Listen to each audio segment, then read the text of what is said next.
It's all going to zero against Bitcoin. It's going up forever.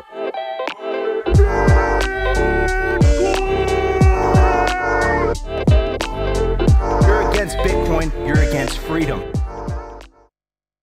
Yo, welcome to Simply Bitcoin Live, where your number one source for the peaceful Bitcoin revolution. With our breaking news, culture, matic warfare, we will be your guide through the separation of money and state. Robert Kiyosaki, he is the author of Rich Dad, Poor Dad. It was one of the most influential books that I read in my professional career. In fact, it was one of the first books that I read in my late teens, early 20s.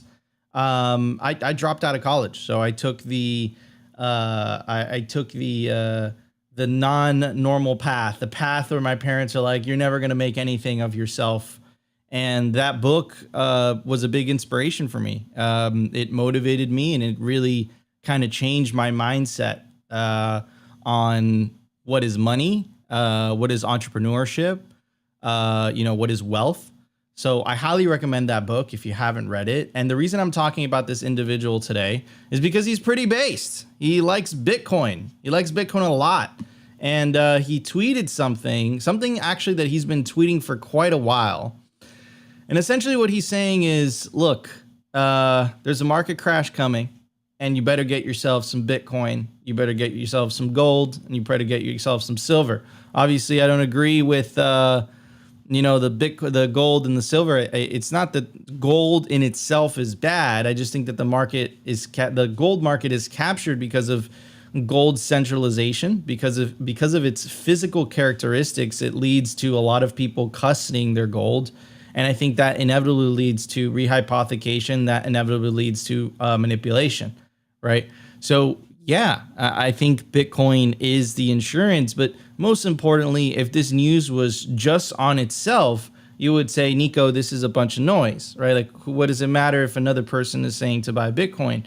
Well, you guys know the deal. What we do here at Simply Bitcoin, connect the dots. Remember all the people that are saying buy Bitcoin.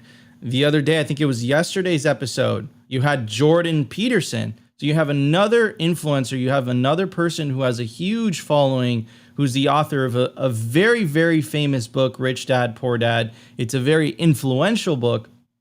Also saying the quiet part out loud, buy Bitcoin as insurance, get on the life raft. So that is awesome. We're going to talk about that today. And also in the European Union. European Union passed DAC8, and essentially what that would do is it would force crypto service providers to report all transaction information on EU clients, which is something very, very similar to the Elizabeth Warren bill that we covered on yesterday's episode. So we covered Jordan Peterson on Monday. We covered the Elizabeth Warren stuff yesterday. So, you could see where all these countries, the direction that all these countries are heading, as the separation of money and state accelerates, and the nation state tries to maintain that privilege, the control of money, the monopoly over money.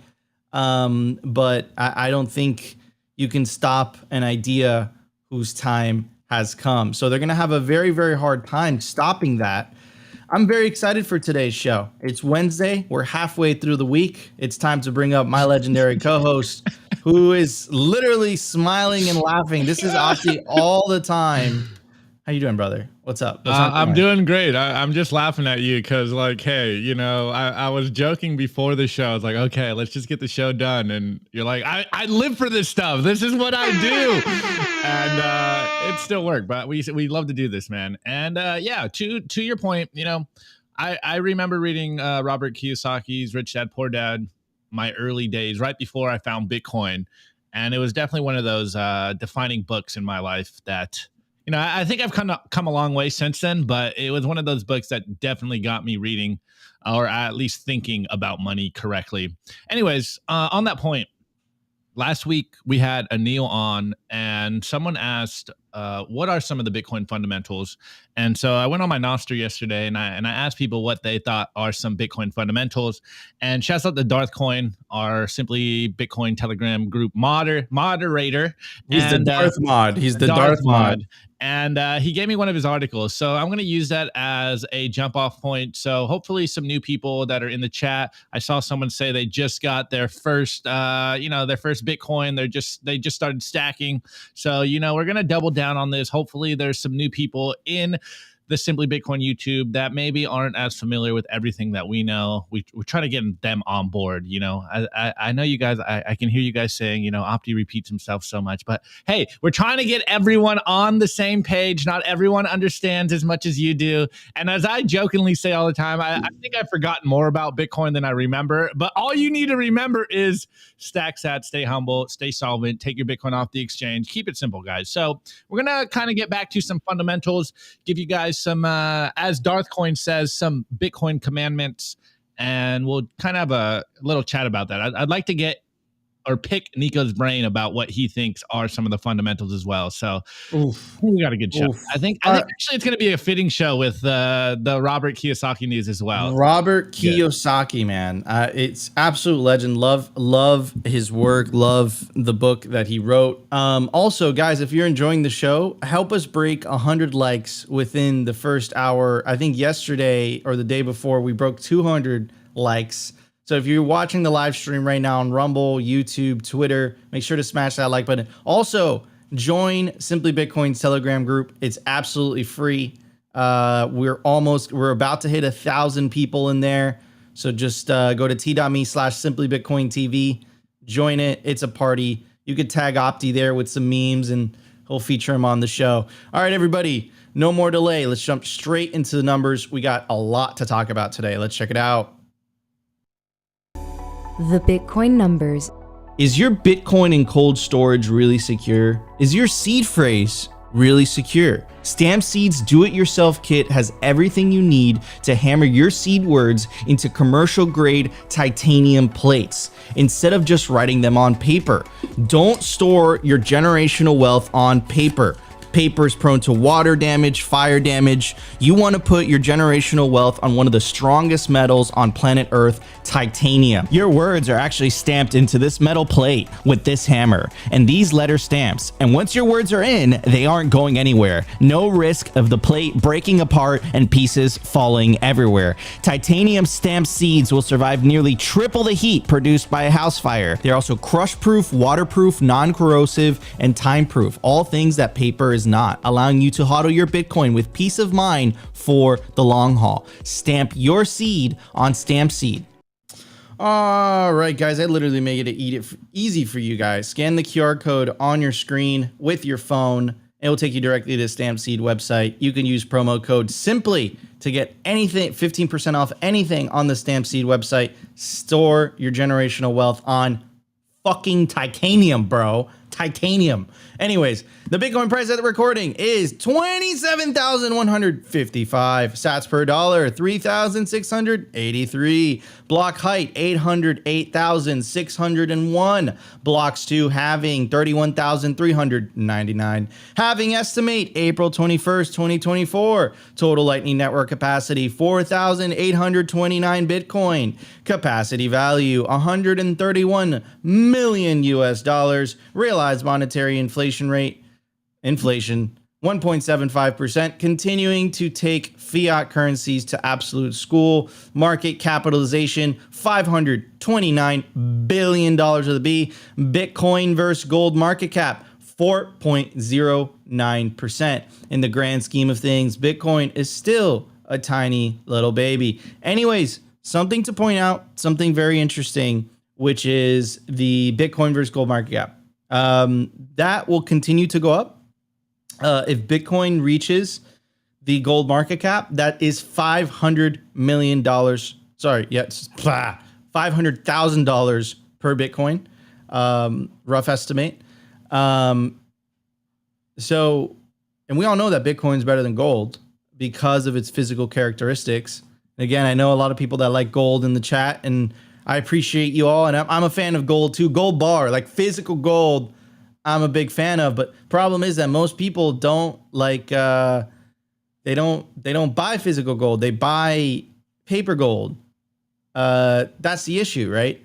With Bitcoin, it allows you to take self-custody of your Bitcoin extremely easy. You don't have to wait for it to get physically mailed to you.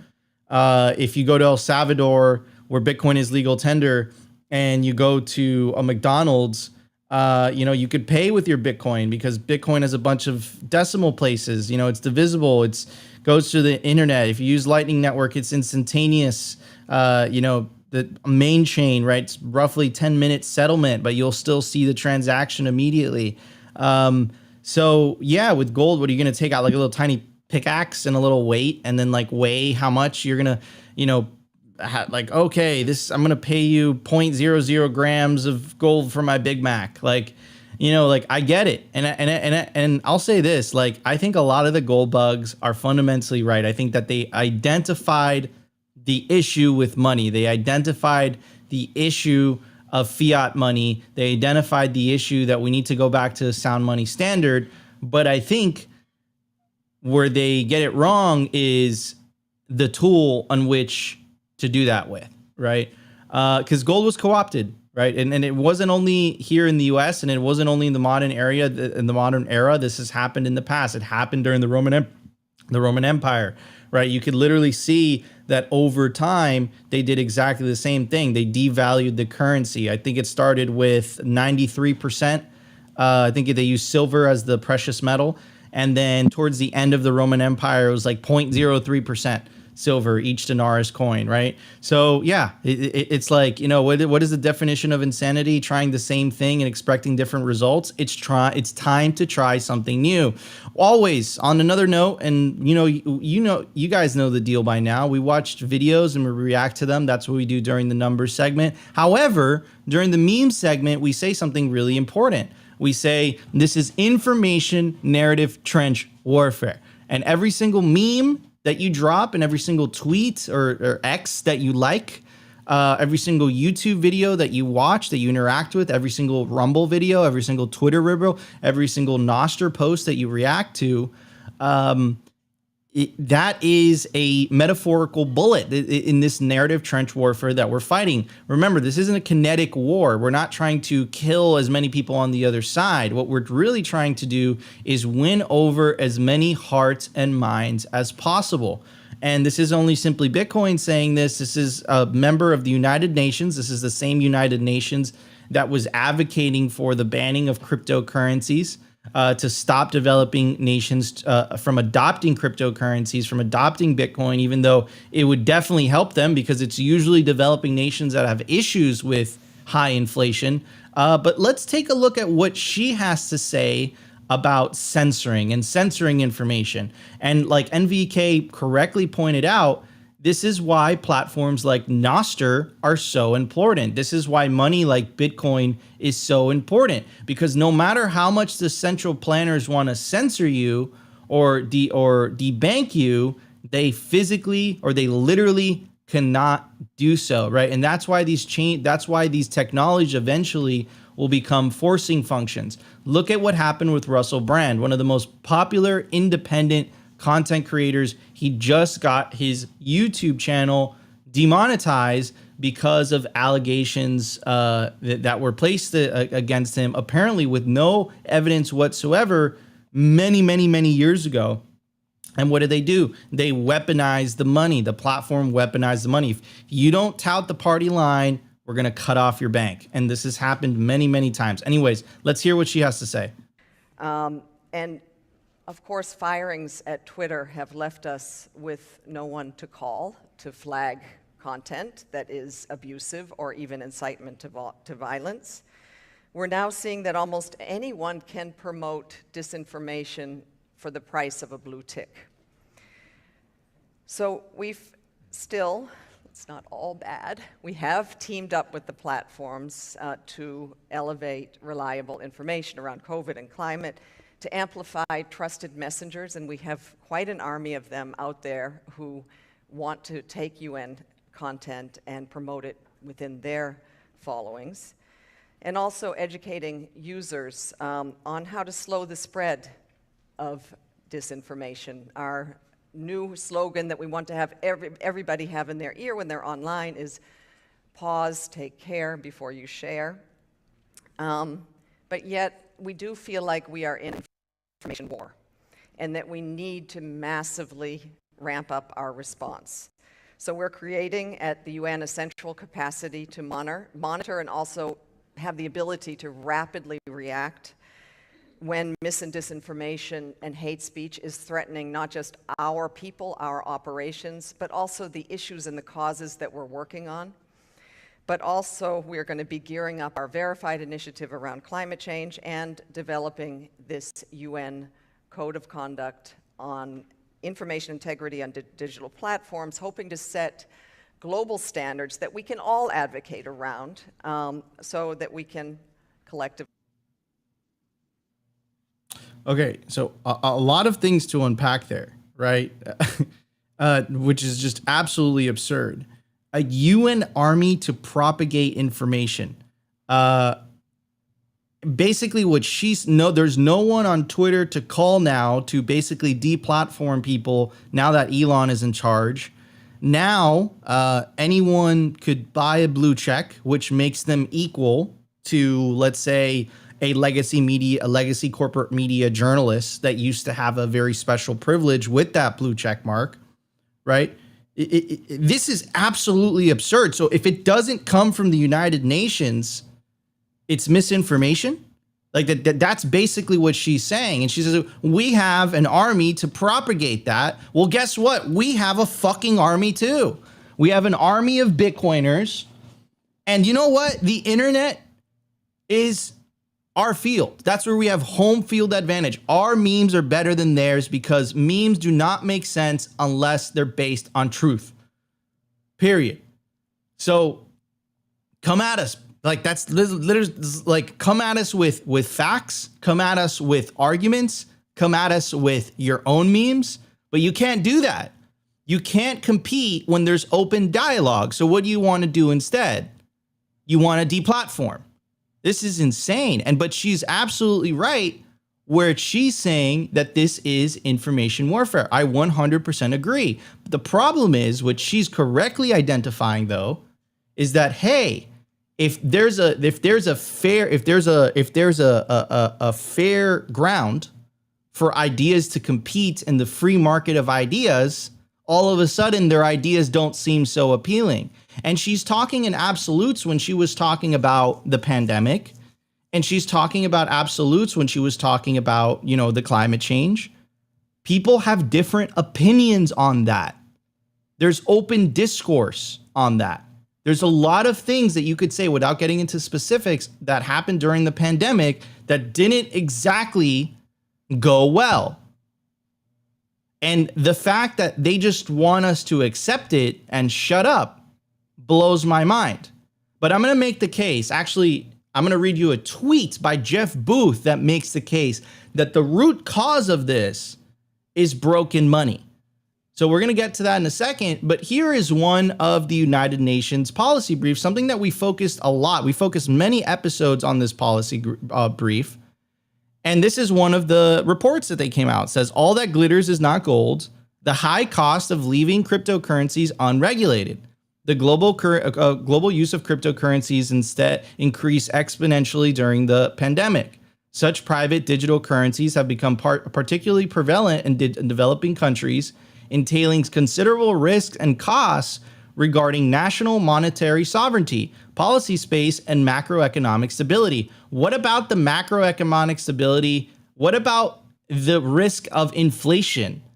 Why is that never talked about?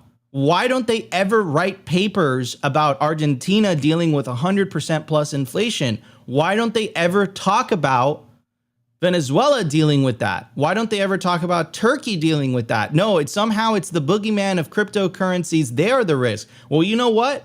The only country that made Bitcoin legal tender is currently experiencing a booming economy, peace, stability, optimism about the future. And the country that took the advice from the IMF Argentina and took that bailout is getting worse. So, and what she's basically saying is like, no, like it's our way or the highway in terms of speech. And I think Jeff Booth correctly pointed this out, right? And here's Elon Musk, who currently bought Twitter, who she was complaining about. And he said, how does most of the legacy media go from superheroes of free speech to supervillains of speech suppression? Jeff Booth replies, because broken money ensures the centralization of power by stealing the productivity through inflation that should flow to society in the form of lower prices. Then, those enriched by the theft and subsequent power must control the messaging to keep it. So this is what's happening. Broken money has disaligned the incentives of society. It's created Frankenstein organizations like the World Economic Forum. It's Frankenstein organizations that were created for good causes like the IMF, like the World Bank, supposedly like the United Nations, and it's Frankenstein them. And I think that they are no longer interested in doing what's good for the world, supposedly. They're doing what's good for themselves, but you can't blame them. No one is better than their incentives. Bitcoin fixes this because it creates an aligned incentive structure system. So me, by following my own greed and my own incentives, I'm actually helping everyone else's. And it's not a coincidence that the first country that made Bitcoin legal tender, the politician that was elected, is actually doing the things that he said he was going to do if he got elected, with a 92% approval rating. And all the criticism that's going against Nayib Bukele is coming from developed countries that have financial privilege and whose politicians have below 50% approval rating. So maybe they should shut the F up and focus on making things better in their countries before passing judgment on a small, tiny Latin American country. So, you know, I really say Bitcoin or slavery all the time, but it is really all encompassing. Like, it is not just in terms of Bitcoin. It is not just in terms of Bitcoin freedom, wealth, opportunity, prosperity versus slavery, which is CBDCs. It is, do you want a life of freedom of speech where you can say what you want to say, where your opinion is heard? Or do you want to live in the fiat system, in the central bank digital currency system? Because if you want to live in the slavery system, it's not just about your money controlling you, but your speech would be controlled as well, just like Jeff Booth just pointed out. So if you don't fix the root cause, the root issue, this is why I get so pissed off sometimes when people start to get lost in the sauce with the left and the right bullshit. Because even if you elect this person, right, the U.S. is a perfect example, right? You know, who's ever in office, the Republican or Democrat, they print money, period. It doesn't matter who you elect into who you vote into power. The issue remains the same, right? So it is not a political. There's not a political solution to this. There is an opt-out solution to this. It is about taking back your destiny, your wealth, your energy, your time, your work back into your own hands, and by choosing to opt out. And by doing that, and by just taking Bitcoin into self-custody, just the mere action of doing that, you are part of the revolution, whether you are aware of it or not. And over time, that's a forcing function, right? That will lead to more decentralization, and with more decentralization and with less centralization of the wealth, you'll stop having these, I don't even want to label them, but you'll stop having these misguided people that think they know what's best for you and that you do not have the brains to make your own decision. These are the same people that are telling you that everything and anything but them printing money is the cause of inflation. Like, forgive me if I don't believe you at this point. You guys have royally fucked it up for the last 3 years. Like, there are so many things that you guys got completely fucking wrong, and including the whole Bitcoin thing. If we listened to you about Bitcoin, if El Salvador listened to your advice about Bitcoin, they would have been royally fucked, just how Argentina got royally fucked, and they listened to the IMF. So, like, look, you can moral grandstand, you can hide behind the coattails of the legitimacy of we are the IMF, we are the United Nations. But forgive me, I'm a fucking millennial. I'm a Gen Zer.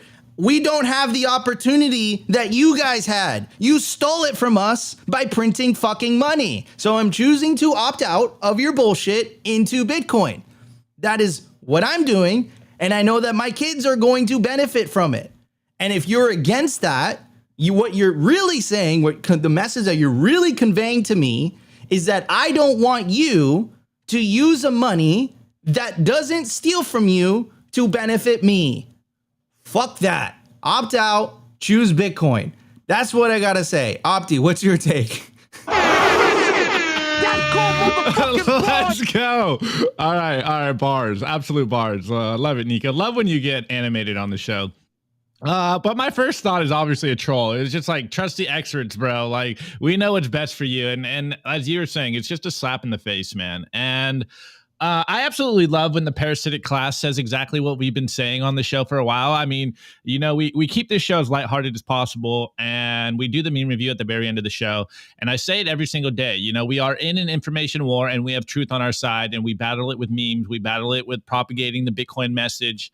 And she even said it herself. Well, who's this, like, head of the UN or something? I don't know, bro, whatever. But she thinks she knows what's best. We don't have anyone to call on Twitter to fucking deplatform and censor speech, bro. That's a problem. Like, no, but don't worry. We got an army. Our army of memers is better. I just want to leave that. I just want to put that on the table. But she said exactly what we've been saying. And we've been saying this for a while on the show, that we are in an information war. It's not a kinetic war. It is, you know, the new evolution of warfare, which is information. They understand that we are in an attention economy. They understand that they've had control of basically popular opinion, and they can shape it. And we've seen what they did in the pandemic in 2020. We've seen wait, relax.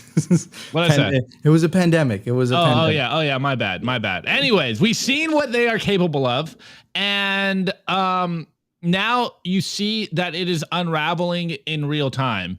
And it is absolutely terrifying them, because they're so afraid of free speech. Like, they're absolutely afraid of the average person out there being able to communicate and get to the bottom of what truth is.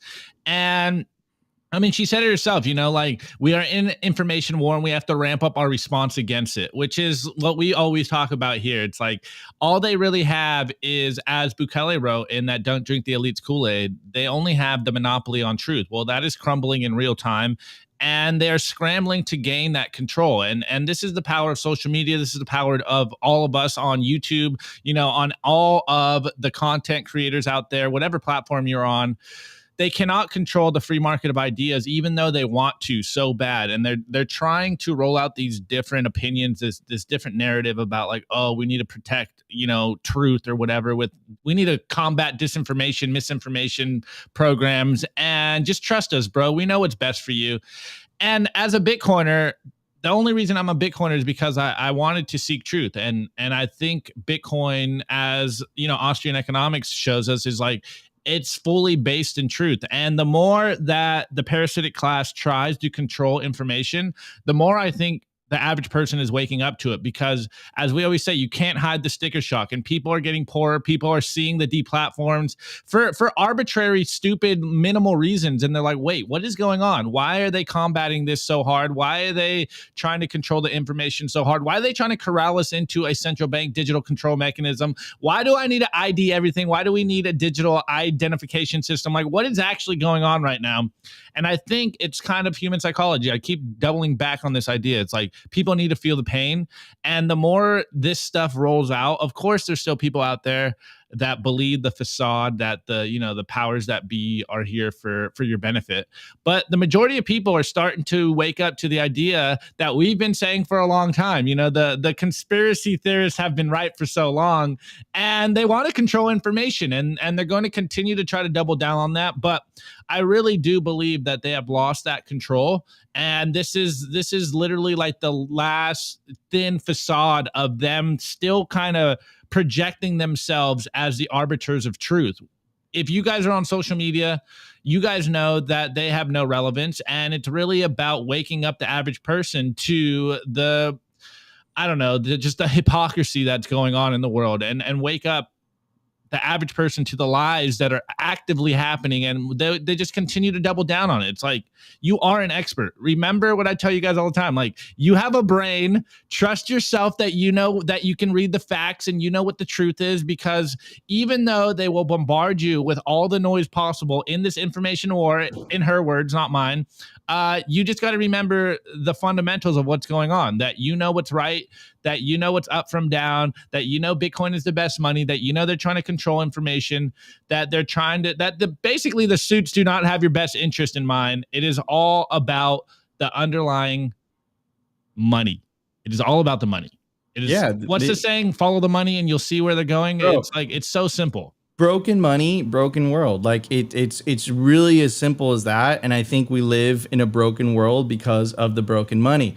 All right, guys, before we move on to the news, I want to give a very special shout out to the largest Bitcoin conference on the face of the earth, Bitcoin 2024. It's going to be in Nashville, Tennessee this year. You definitely don't want to miss it. It's July 25th through the 27th, 2024, Bitcoin 2024, Nashville, Tennessee. For a GA ticket, $349. For an industry pass, $849. And for a whale pass, $4,749. And I got some good news for you guys. You can use promo code SIMPLY to get a 10% discount on these already discounted tickets to the largest Bitcoin conference on planet Earth, Bitcoin 2024 in Nashville, Tennessee. All right, everybody, let's get to the news. The Daily News. I want to give a shout out to our sponsor, Foundation Devices. It's self-custody done right. They built a premium grade hardware wallet called Passport right here in the US. It's fully open source and verifiable. It's the most intuitive Bitcoin wallet designed with a UX reminiscent of a simple feature phone. So you will know how to navigate it and use it the moment you pick it up.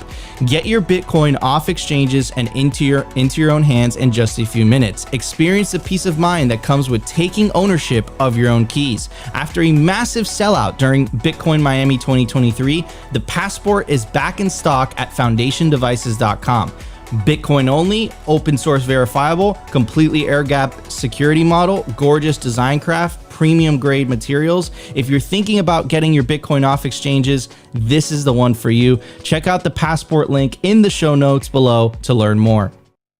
Hello, Yellow. How did you call me on a hardware wallet, bro? This makes no sense. Anyways, guys, take self-custody. Get yourself a Passport hardware wallet.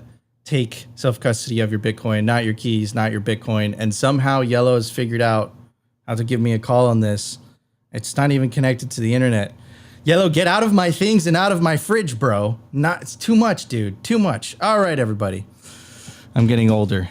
Dad jokes. Anyways, dude, guys. Dad jokes confirmed. Speaking of dad jokes, perfect segue. I timed that. Woo! Let's talk about author Robert Kiyosaki's, who is the author of Rich Dad, Poor Dad. I highly recommend the book. One of the most influential books in my career personally. I definitely recommend it. It's an amazing book. Anyways, he had some things to say about Bitcoin, so let's check it out. It was actually a tweet from him, and it to the point that articles and publications were checking it out. So let's read the original tweet. He said, "I am constantly asked, what price will gold, silver, Bitcoin be in 2025? My reply is that this is a silly question. More important question is how many gold, silver, Bitcoins do you have today? Gold, silver, Bitcoin are bargains today, but not tomorrow. America is broke. Buy GSBC today, before stocks, bonds, real estate crash and people rush for GSBC. So when he says GSBC, that's not a shitcoin. He's referring to gold, stocks, Bitcoin.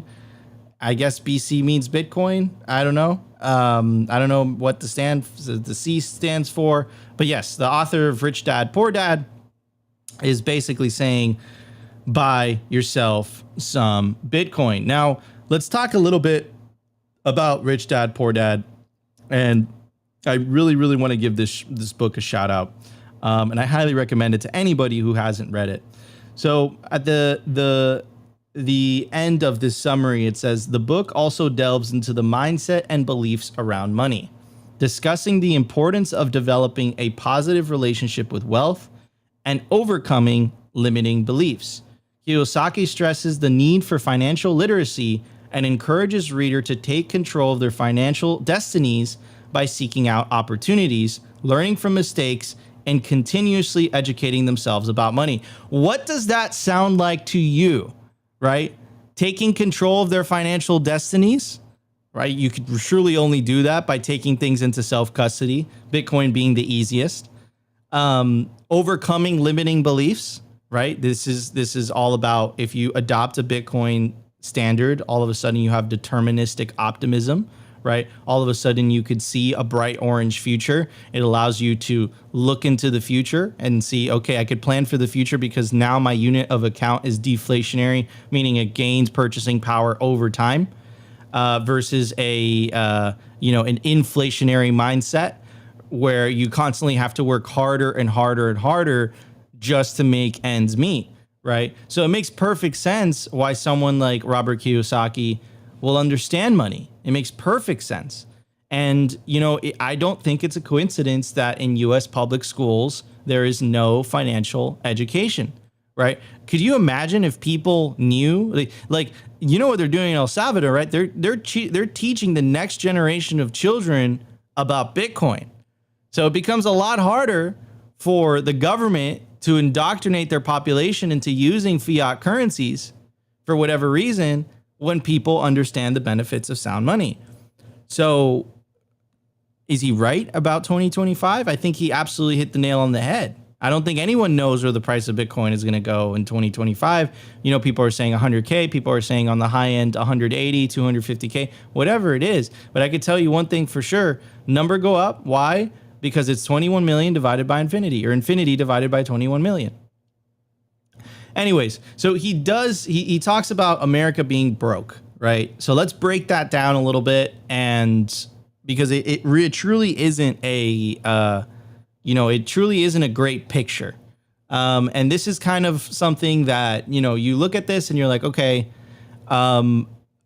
something's going to break, right? This is something that Dylan LeClaire, Lynn Alden, James Lavish, they've done incredible work covering this particular subject, but the current federal debt is not sustainable. And by the way, what I'm pulling up is not like from a Bitcoiner's meme or something. This is literally from a government website. This is the projected federal debt held by the public. Here we are in 2023. And here's the projected federal debt held by the public in 2053. Almost 200% of GDP. The interest payments alone are going to be ridiculous. Anyways, and why is this happening? The money printer, obviously. Here's this amazing website, US Debt Clock, and it literally breaks it down. What is the US national debt? It's $98,453 per citizen. It is $254,000 debt per taxpayer. And it shows you in 1960, it was 52%. In 1980, it was 34%. In 2000, it was 56%. Now it's 122%. And something that James Lavish pointed out when he came on the show was the liabilities, right? U.S. unfunded liabilities, $193 trillion, $500,000 per citizen liability. So, I mean, like, if this doesn't show you, opt out. Like, if this doesn't tell you, opt out, I don't know what else will. After that data, if Robert Kiyosaki's point about how America is broke doesn't make sense, you have definitely been listening to this lady from the UN. And it definitely makes sense why she wants to deplatform everybody, because she doesn't want people doing their own research. Now, Ray Dalio, I know he's not exactly the biggest fan of Bitcoin, but he actually did a pretty great video that went absolutely viral on YouTube. And he wrote a book. And if I'm correct, either there's a chapter of the book or this is the book itself, the principles for dealing with the changing world order. The original video that he did, he posted on YouTube, which is a video about his book. It was about 45 minutes long. I highly recommend that video, but we don't have time to play you a 45-minute video. We're going to play you like a 2-minute clip, but it basically summarizes what is happening in the historical sense. And while all of this is happening, you have to ask yourself, how are you going to protect the wealth for you, for your family, for your children? So let's check out the clip. Let's now look at the typical sequence of events going on inside a country that produces these rises and declines. In a nutshell, the big cycle typically begins after a major conflict, often a war, establishes the new leading power and the new world order. Because no one wants to challenge this power, a period of peace and prosperity typically follows. As people get used to this peace and prosperity, they increasingly bet on it continuing. They borrow money to do that, which eventually leads to a financial bubble. The empire's share of trade grows, and when most transactions are conducted in its currency, it becomes a reserve currency, which leads to even more borrowing. At the same time, this increased prosperity distributes wealth unevenly, so the wealth gap typically grows between the rich haves and the poor have-nots. Eventually, the financial bubble bursts, which leads to the printing of money, and increased internal conflict between the rich and the poor, which leads to some form of revolution to redistribute wealth. This can happen peacefully or as a civil war. While the empire struggles with this internal conflict, its power diminishes relative to external rival powers on the rise. When a new rising power gets strong enough to compete with the dominant power that is having domestic breakdowns, external conflicts, most typically wars, take place. Out of these internal and external wars come new winners and losers. Then the winners get together to create the new world order, and the cycle begins again. Okay, so I think a couple things where Ray Dalio got right and a couple things he got wrong. Whoa, what is playing? We can't hear it over here, Nico. Oh, sorry. Something was playing on my end in the background. Anyways, so I think he correctly pointed out the historical sense. I think we're definitely in the decline aspect of things where they started to print money. You have crazy wealth inequalities. You're starting to, you feel the political environment in the US, like it is completely polarized. Now, where I think he gets it wrong, because Ray Dalio makes the case that the rising world power is China. And if that's the case, the rising world power is the power that is pushing the hardest the central bank digital currency system. Where I think he gets it wrong is, and this is where the book The Sovereign Individual comes in, is I think we're heading into an era where the whole idea of the nation state is going to be questioned, or is going to, or people are going to choose to opt out of that model entirely because of the internet. What the internet has enabled the individual to do: communicate from anywhere around the world instantaneously, broadcast to everyone instantaneously, and also, more importantly, choose what money you choose, or choosing what money you want to use and choosing what money you don't want to use. Now, here's the question that I have for you guys, right? And this is where I think Ray Dalio gets it wrong. If most people had a choice between using a deflationary currency that is censorship resistant, that doesn't care where you're from, that is not politicized, versus a politicized currency that is inflationary, that censors you based on how the politician feels that particular day. If Christine Lagarde had a bad date with Opti, like, holy shit, you know, screwed, right? But you guys get where I'm going with this. So yeah, man, very interesting times. I think Robert Kiyosaki hit the nail on the head. Whatever you guys think the price of Bitcoin is going to be in 2025, one thing's for sure, America's broke. The numbers show that. The debt clock shows that. Ray Dalio correctly pointed it out. But the real question is, or better said, where I think he gets it wrong, and I think he got it wrong because he's looking at history, and I think that Bitcoin and the fact of having a money that is separated from state that works entirely on its own, it has never happened before. So I don't blame him in that sense. Anyways, yeah, if his theory is right, then China's gonna be the leading world power. And if China's is gonna be the leading world power, we're definitely going to have a future of central bank digital currencies. So fuck that. I refuse to be a part of that. And look, China banned Bitcoin mining within their borders. Those miners went to United States. So look, if the US really wants to get their shit together, they got to stop printing money. They got to make Bitcoin legal tender, and they got to end the Fed. If they don't do that, it's going to be all right because, you know, as you individuals empowered by Bitcoin in self-custody, you'll choose to opt out. And this includes opting out of a nation too, right? Which is another theory that was covered in the sovereign individual, right? When you're going to see more and more people renounce their citizenship and relocate to friendlier jurisdictions because it no longer makes sense to stay in certain countries, especially if you're not getting anything in return for it. Anyways, crazy time to be alive. Opti, what's your take on all this, brother? Yeah, first and foremost, you know, on that Dalio news, I know he's hugely invested in China, hence why he's probably incentivized to say that the next world power will be China or their currency. But I really liked his comment right here before I go into like my little rant. Opti's physically armed army of memers says Dalio is not considering that there is a new layer of reality built on top of the physical layer. The digital layer is like a brand new rising empire of sovereign individuals. For once, he gives us some signal in the chat besides trolling us. Couldn't agree more. And I think this is what's going on in the world right now.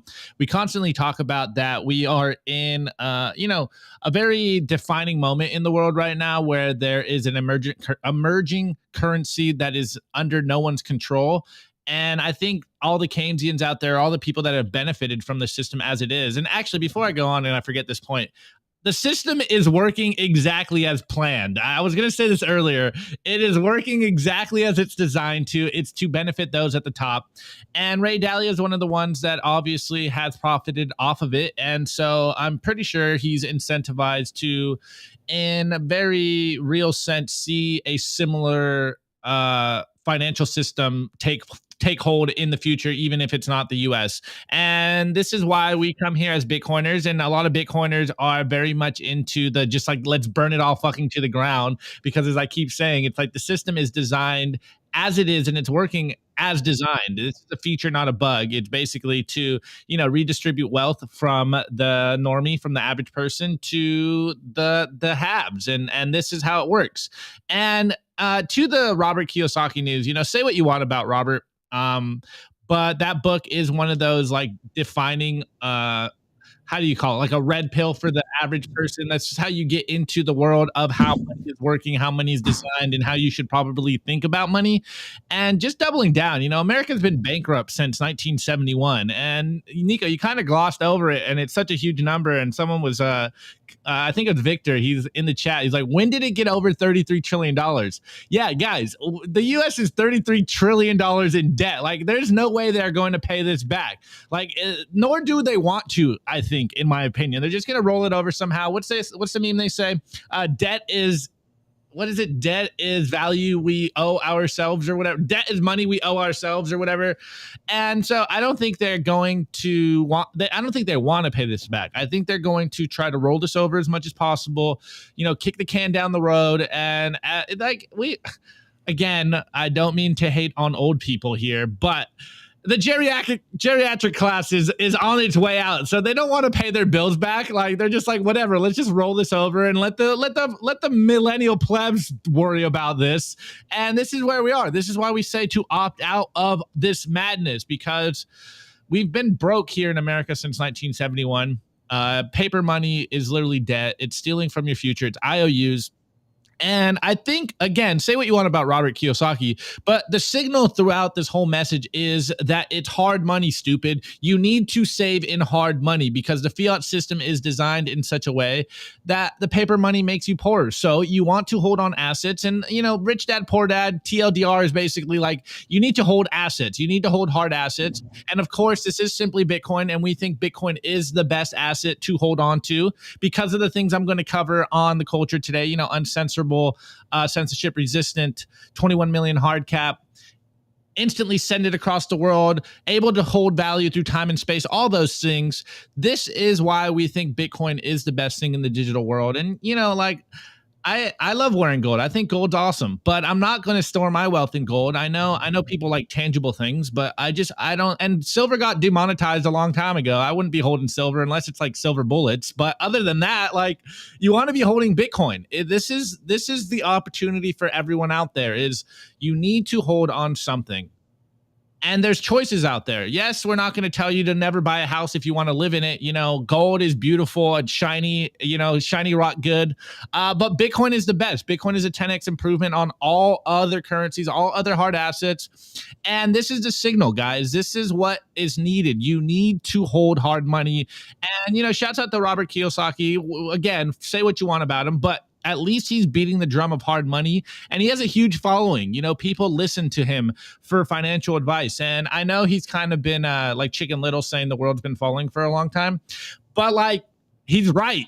Like, it is failing in real time. It's just failing so slowly that it's hard to zoom out like that. That's the issue, right? Is that, like, you know, it's like he's right. The issue is that, like, I think it's catch a lot of people by surprise, including the gold bugs, how long they could kick down the can down the road, right? But yeah, I mean, look, that chart, that specifically, not only the debt clock, but like this chart itself, like, man, like, it speaks for itself. Like, this is an unsustainable path. Like, I don't know what else to tell you, you know? Anyways, that's the perfect transition to, you guys are tired of the madness, the insaneness, and that's why you're probably into Bitcoin. And if you're into Bitcoin, you've definitely thought about perhaps buying yourself a Bitcoin miner. There's no better place to buy yourself a Bitcoin miner than Kaboom Racks. You definitely have to check out their racks. It's the most trusted place to buy, sell, and host mining equipment. You could scan the QR code on your screen right now. It'll take you directly to their Telegram market, where you're going to find the best deals for Bitcoin mining ASICs. If you haven't already done so, check out Kaboom Racks. All right, everybody, let's get on to the culture. We got a lot to talk about today. The Daily Culture. Brought to you by SwanBitcoin.com. Swan is the best way to build your Bitcoin stack with automated Bitcoin savings plans and instant purchases, serving clients of any size from $10 to $10 million. We love Swan because they incentivize self-custody and dollar cost averaging. What are you waiting for? Visit SwanBitcoin.com today. Yeah, you guys kill me in the chat. Anyways, like I said, all right, so we had Anil said so on Twitter on our show. I think it was last Thursday, I believe. I don't know. All the days are morphed into one day. The only date that matters is the block height. Anyways, I heard a couple people in the chat. We kind of talked about Bitcoin fundamentals, and someone asked, like, what are Bitcoin fundamentals? And we've had so many guests on the show that I couldn't really go back to it and give you guys the fundamentals, but we constantly touch on them. We constantly reiterate the fundamentals of why you should be holding Bitcoin, why it is important to be holding Bitcoin. And again, like I said earlier, I went on my Nostr and I asked a few friends, what are some Bitcoin fundamentals? And shouts out to Darth Coin. He dropped a great article. He actually dropped me a list of articles, but I think this one sums it up perfectly. And and the best. So first and foremost, go to darthcoin.substack.com and read all of his articles there.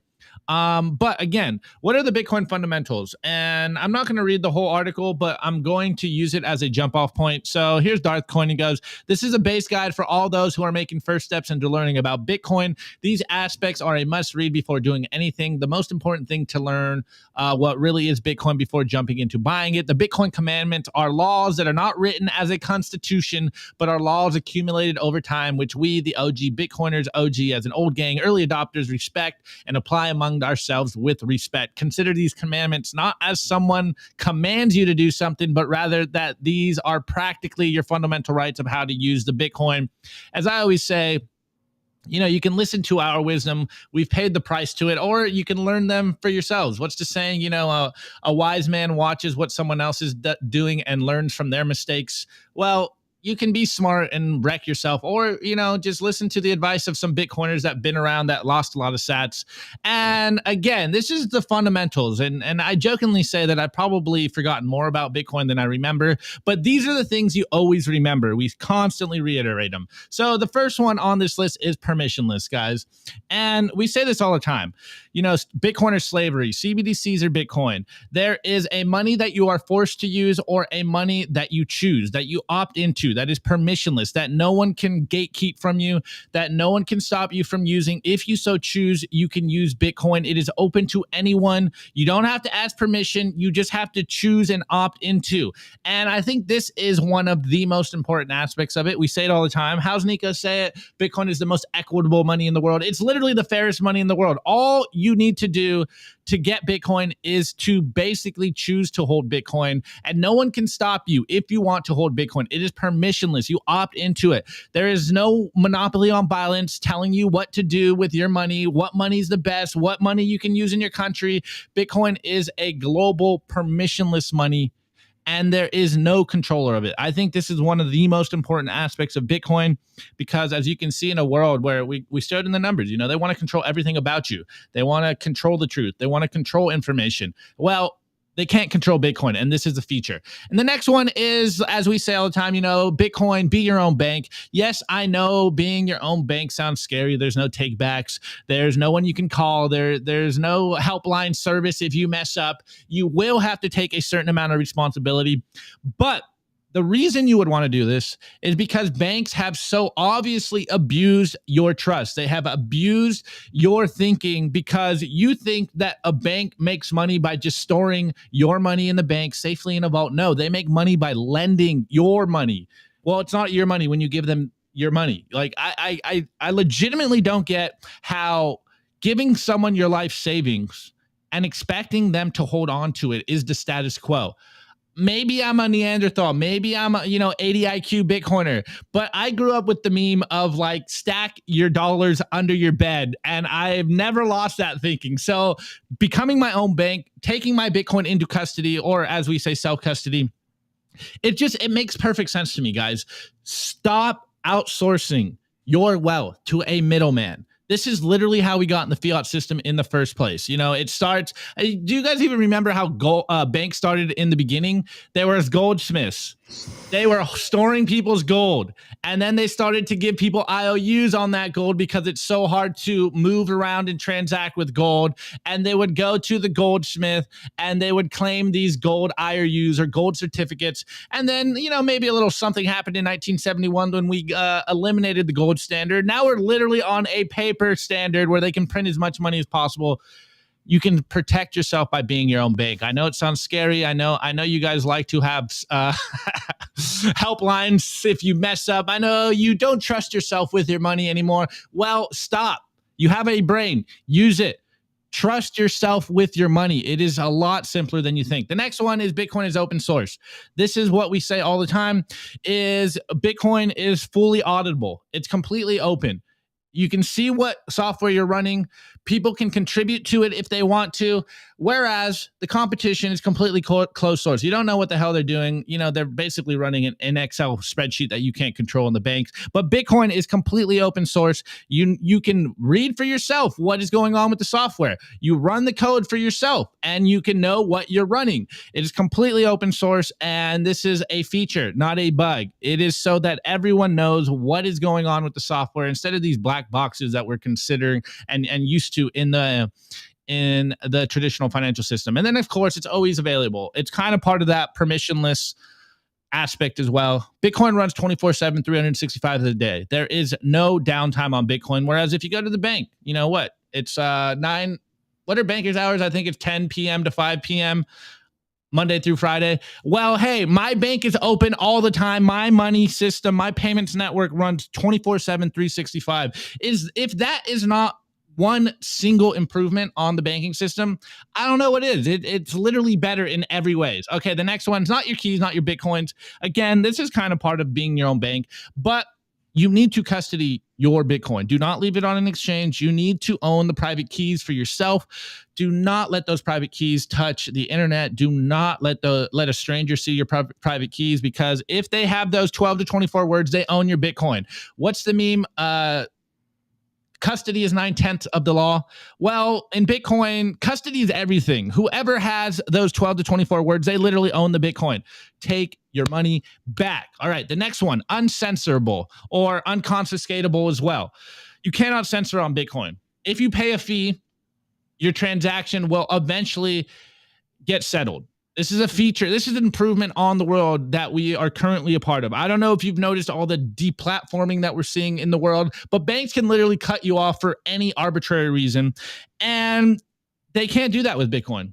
As long as you hold your private seed, as long as you're running the software yourself, as long as you're paying a high enough fee, your transaction will get settled. And on the next one, it's unconfiscatable. Guys, you could literally store 12 to 24 words in your brain, walk anywhere around the world. Not the best recommendation, but hey, you can do this. And then they would literally have to torture you to get the words out of your brain. This is, again, another improvement on the traditional financial system. Like, your money, again, can get completely cut off on the banking system, on PayPal. We've seen it happen all the time. They cannot do this with Bitcoin. This is, in my opinion, one of the most important aspects of what's going on in the world, considering how dystopian the world is going. They tell you constantly they want to roll out a CBDC. Some might call it a central bank digital currency. Others might call it a central bank digital control mechanism. Whatever nomenclature you want, it's still the same thing. They want to control your transactions. And if you think they're going to, if you see them controlling your information and you don't think they're going to control your transactions, like, you are living in a fantasy world, guys. You need to hold a money that is uncensorable, permissionless, that cannot be stopped. This is the way. And then, of course, as Dothcoin says here, property is your voice, guys. In a capitalist system, I know some people might argue that we're not in a capitalist system. Property is everything. That's why that Robert Kiyosaki meme is so good, because you need to hold something. You need to hold assets. You need to hold property. And in the world where the memes go, you will own nothing and be happy. Owning something that they cannot take from you is literally a revolutionary act. Custodying your wealth is the revolutionary act.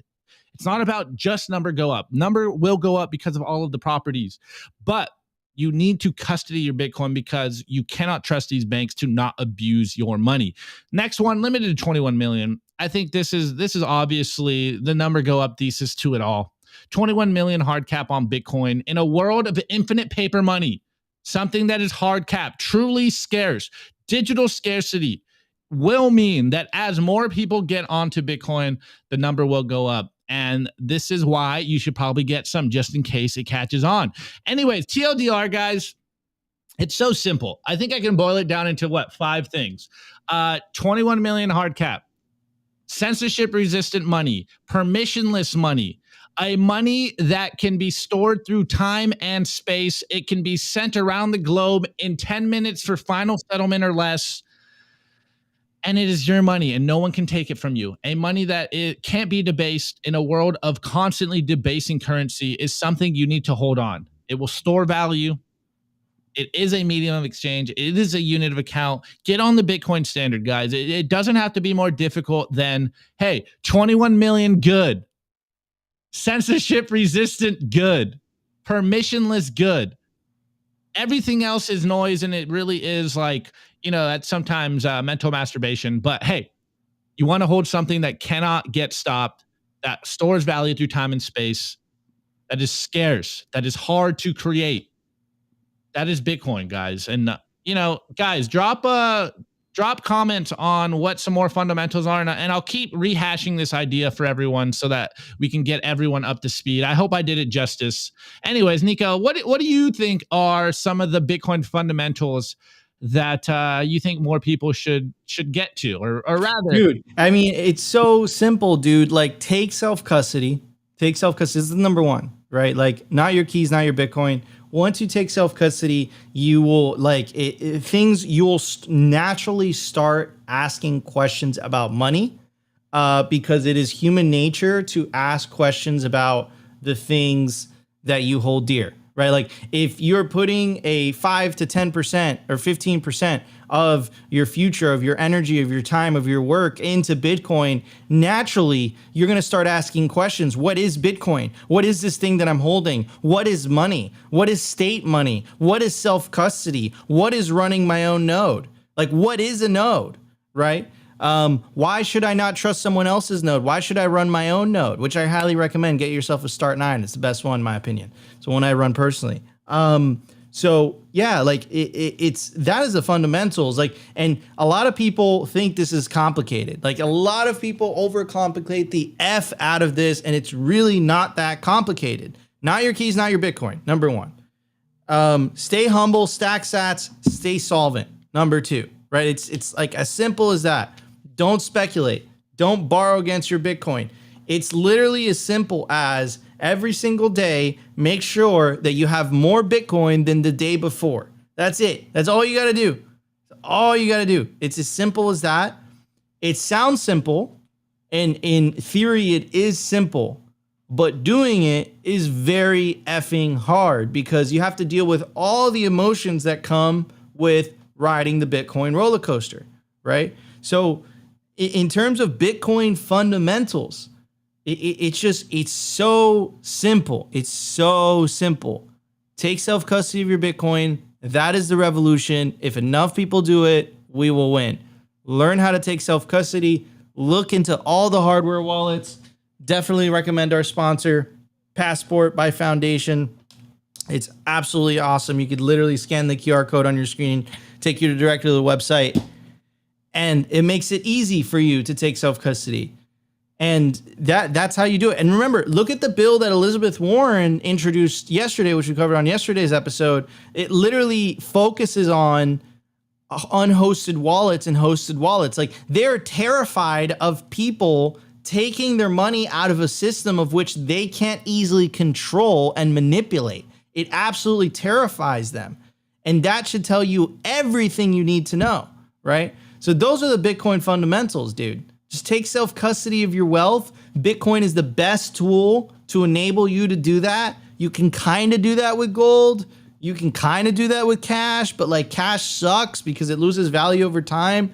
Gold is dope in the sense, but until if it's a large amount of gold, like, that shit's heavy as fuck, dude. Like, I'm telling you, you're gonna have to hire like a safe and then try to sell it. It's gonna be hard, right? So like, if you need to sell it to buy food or whatnot, try sending a brick of gold to your friend across the world. Like, that is almost impossible.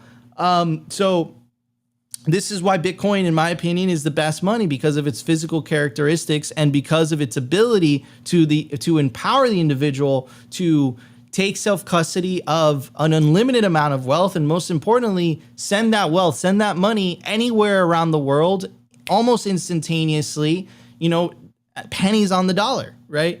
Those are the Bitcoin fundamentals. It's not hard if you talk about it in that sense, but it is extremely hard to actually do it, in my opinion. Anyways, everybody, let's get to the memes. We got a lot of memes to review. The Daily Meme Review.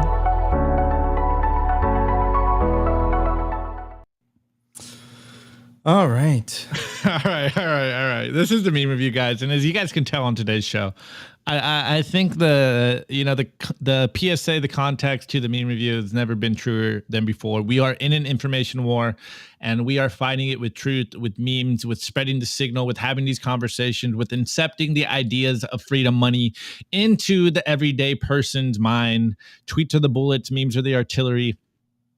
She said it herself. We're in an information war, guys. This is why it is so important for us to continue to combat the BS, to every single one of you guys to put your hat in the ring, spread some signal.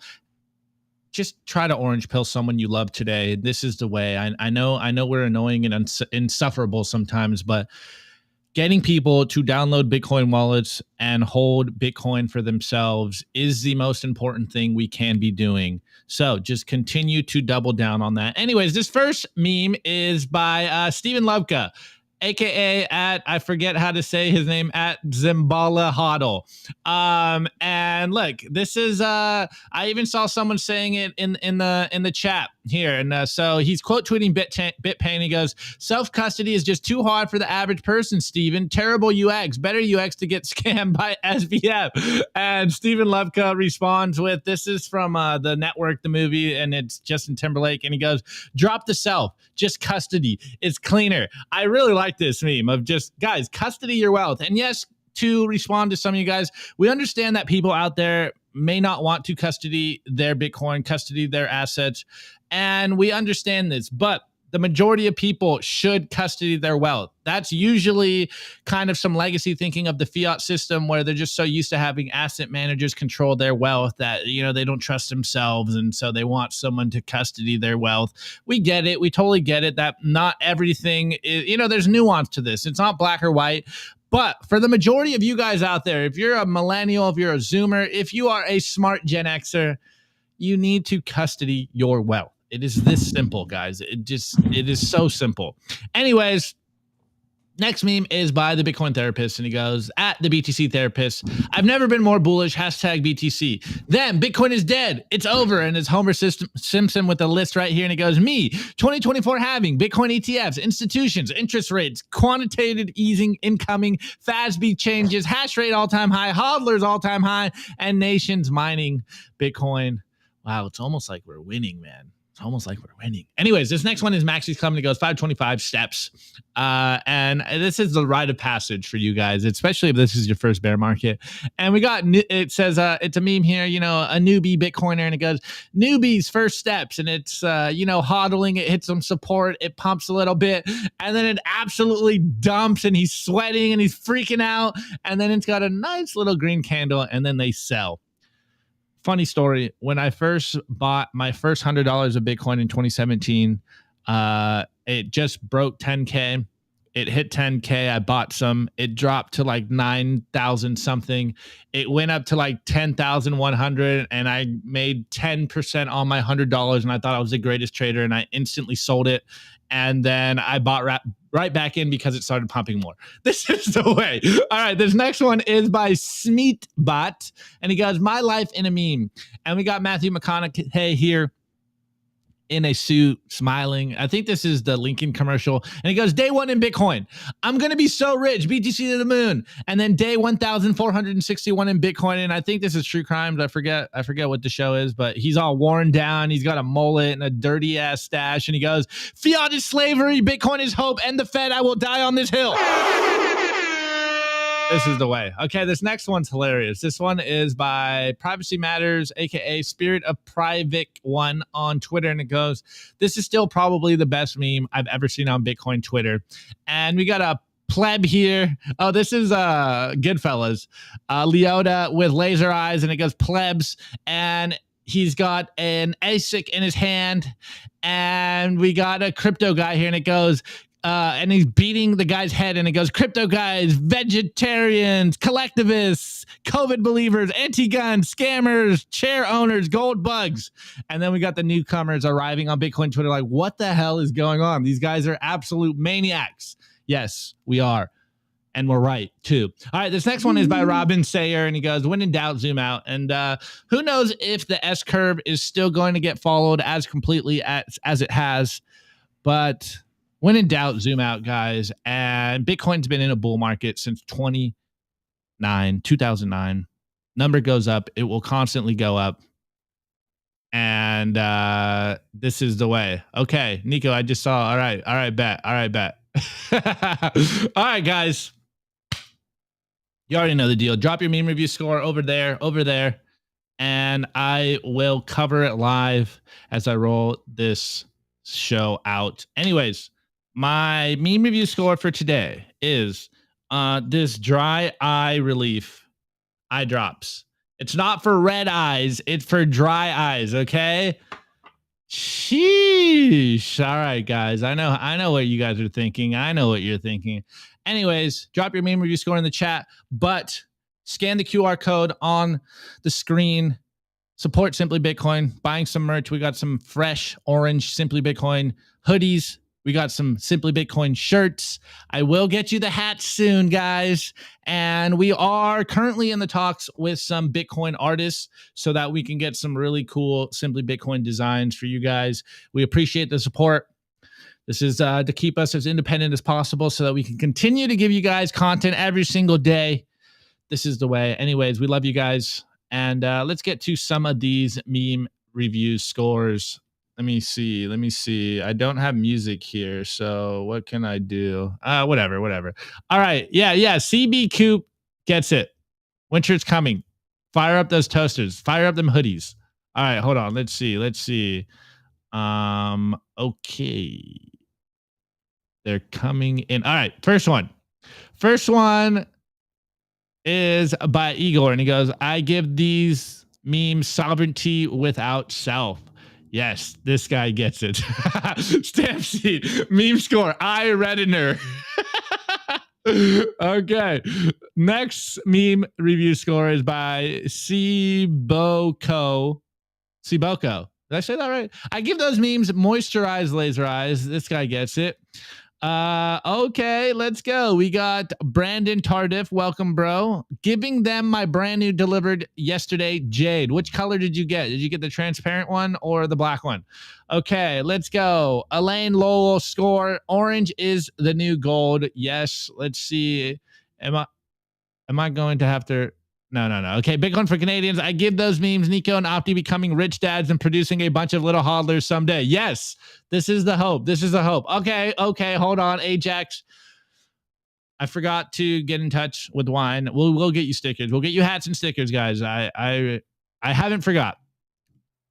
Okay, this is Psycho05, and he goes, meme score 1, Opti showing Lagarde his hardware wallet private kilo.